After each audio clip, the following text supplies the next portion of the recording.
has your leadership style has changed over these years? From very early in my career, I introduced the sustainability component in the career decisions. For instance, I'm an engineer by training, and I felt initially attracted by the world of engineering and technology, solving the major water problems that the world has. And at that time, my leadership style was more of the visionary, because I was in the arena of ideation and creating the future. And that was the time where when I developed most of my technological part of my career. Then, as I move on and I grew up professionally, I realized that I was adding more value by leading teams in the transformation journey from innovation in the technology to the business. So I ended up actually created and managing divisions in the company that were transforming traditional businesses into new businesses. That was very rich in the transition. So that leadership style evolved to that of a transformational leader. Thinking about your leadership journey, what advice would you like to offer to aspiring leaders who are navigating on their career transition or seeking to broaden their leadership skill sets? If I had to give one single advice about the skills I think that I value most in leaders, this would be communication. In a world of excess of information, excess of messages and communication, leaders need to be very precise in the way they structure and convey messages. And so my advice is that leaders of yesterday, today's leaders, and leaders of tomorrow will need to be communicating very, very effectively. And in order to do that, my advice is that you need to introduce in your habits like reading to understand the world, and writing to clearly structure your thoughts. Transitioning from one role to another, it can be a significant change with both uncertainty and excitement. How do you maintain your positive mindset during your own career transitions? Executive transitioning is indeed a very challenging process with a lot of uncertainty. And I realized that we executives, we are wired and trained to reduce risk and avoid complexity and uncertainty. So the whole process is about, fighting to have things under control, and you don't have things under control. So my advice would be that if you have a very clear idea of what you want to do, like a continuing process, doing the same thing that you were doing before, draw the plan and stick to it, and then keep focused. But I think transitioning process could be also the opportunity to slow down and think clearly what you want to do, what is the legacy that you want to leave. And then my advice would be take the time, don't rush, explore many things and talk to a lot of people, draw different plans and test them with different hypotheses, and then correct them before making the final decision. Carlos, as a leader with an extensive international experience, how do you navigate with cultural differences and promote inclusivity within your teams in cross-functional and multicultural settings? Navigating with multicultural teams and promoting diversity is key for the success of international careers for leaders. Very early in my career, I had the privilege of being immersed in international teams with multicultural teams, and I fully realized how rich is to have people with different views contributing with different ideas and different criteria. At the end of the day, and above all, culture is about how we make decisions. So for a leader, it is key to, first of all, acknowledge the differences.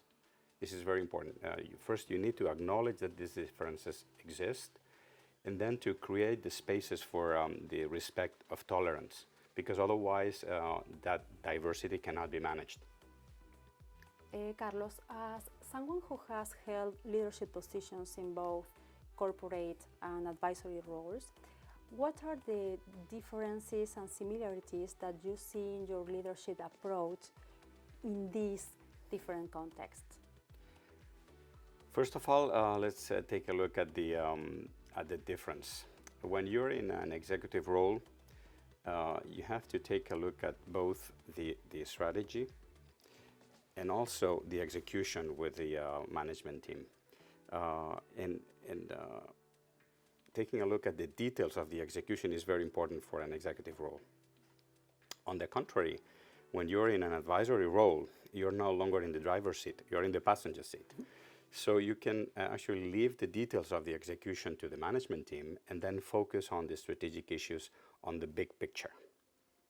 And on the similarities, what I would say is that the key for key performing teams is always the same thing. You need to align people and motivate them with the right why, with the purpose. In your role as a strategic advisor, now executive director, how do you advise CEOs and boards on leveraging clean tech and digital technologies for environmental sustainability and business growth? As a strategic advisor and non-executive director, I support board of directors and CEOs to grow their business by introducing new value propositions. And how we do that, we use clean tech technologies and digital solutions to enhance the value proposition. The way we do it, we work with them to fine-tune the go-to-market strategies, finding the right partnerships, strategic partnerships in the right territories. I also advise private equity and venture capital funds to find the right strategic fit of the target investment, and also to identify the potential synergies that they could capture post M&A, merging and acquisition.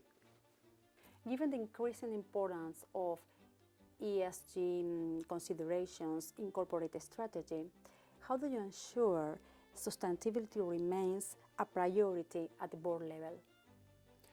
I can see that sustainability is having increasing attention at the board level, more and more.